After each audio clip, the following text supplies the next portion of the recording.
अंतर कितना था। सिर्फ 50 खासदार इधर थे तो आपने पूरा का कानून है तो वहां पर ले लिया था करके।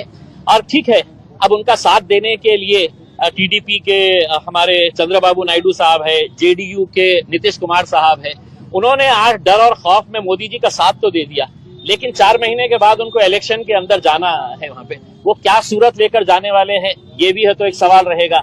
अजीत पवार भी नरेंद्र मोदी साहब की गोद में जाकर बैठ गए हैं। ये वही अजीत पवार है जो कहते हैं कि मुसलमानों को मैं कुछ होने नहीं दूंगा करके, मुसलमानों की रक्षा मैं करूंगा करके। तो अजीत पवार सड़क के ऊपर तुम कुछ और कहेंगे और वहां पर जाकर कुछ और बात करेंगे, किसके साथ हाथ में हाथ मिलाएंगे करके। उसमें तो इनकी बोलनी और करनी के अंदर बहुत फर्क नजर आ रहा है। अब हो गया है, बिल पास हो गया है, एक लड़ाई रस्ते के ऊपर लड़ेंगे, दूसरी लड़ाई सुप्रीम कोर्ट के अंदर जाएंगे। लेकिन सुप्रीम कोर्ट से भी अब हमें बहुत ज्यादा उम्मीदें नहीं रही।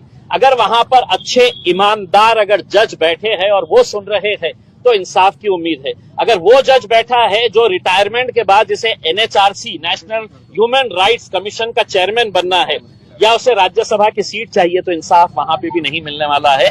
और अभी मोदी जी के कार्यकाल के अंदर ऐसे बहुत सारे सुप्रीम कोर्ट के जजेस हैं जो रिटायरमेंट होते ही मोदी जी के पास जाके बैठ जा रहे हैं, अच्छी अच्छी पोस्ट ले रहे हैं और अपना काम चला रहे हैं। बताइए, बिल पास होने की वजह से मुस्लिमों पे क्या अन्याय हुआ? देखिए, ये मुसलमानों की जमीनें थी, मुसलमानों की जायदादें थी। इसमें आज हमारे को जो खतरा हमारे ऊपर मंडला रहा है, इसमें ऑलरेडी पेपर के ऊपर आपको हजारों एकड़ जमीन नजर आ रही है। ये जमीनें वापस किस तरह से ली जा सकती है, इसके लिए कायदा बनाने की जरूरत थी। इसके अंदर पूरे बिल के अंदर कहीं कोई प्रावधान नहीं है। आपको ताज्जुब होगा अगर कोई मुतवल्ली पहले वक्फ की जमीन को बेचता है, वक्फ की जमीन को पहले बेचता है तो 2 साल की सजा और नॉन बेलेबल ऑफेंस था। अमित शाह जी ने इतने खुश हो गए हैं कि चलो मैं मुसलमानों को तो ये, लेकिन मेरी इनकी जमीनें जो बेच रहा है तो 2 साल की सजा कम करके उसको 6 महीने कर दिए हैं और जो नॉन बेलेबल ऑफेंस था उसको बेलेबल ऑफेंस कर डाले है। तो यानी कि आप इससे समझिए, अगर आपको सही मानों में मुसलमानों की अगर मदद करना था तो आपने इस कानून को सख्त बनाना था। आपने पूरे मुतवल्लियों को, पूरे जितने भी बोर्ड के मेंबर धांधलियां किए हैं, उनको कड़ी से कड़ी सजा कैसी मिल सकती है, हम उसका सपोर्ट करे होते।